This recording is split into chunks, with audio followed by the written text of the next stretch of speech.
It is a sigh of relief for farmers in Uganda such as Mirab Nabriye, who is a small-scale farmer living in Iganga, eastern Uganda.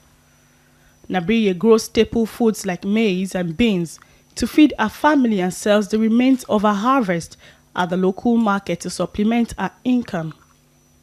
In the past, she had been losing a large part of her harvest through inefficient storage practices, but with the help of the UN's World Food Programme, Nabiye now has a new story to tell. Before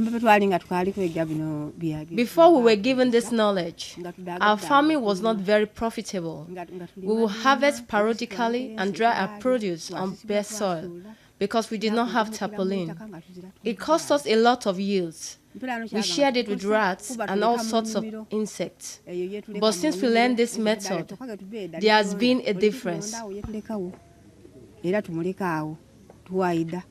More than 16,000 farmers have so far benefited from the post-harvest loss reduction program funded and implemented by the World Food Programme, where local farmers are trained on how to store and handle their farm produce.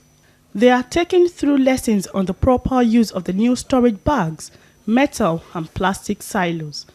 They can also buy the equipment at subsidized prices. It's the most substantial benefit that the airtight or hermetic silos have for farmers here in East Africa is the drastic reduction in aflatoxins, a naturally occurring mold that occurs all over the ground, but can be completely prevented with the use of drying tarps and the hermetic storage silos.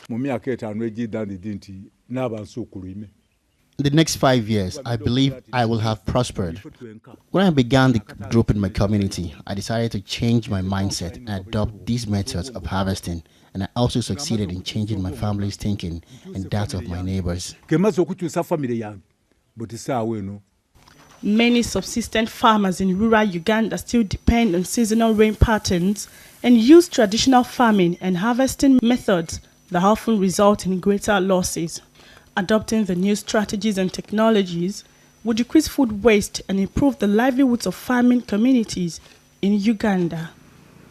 Oluwatosin Owolabi, TVC News.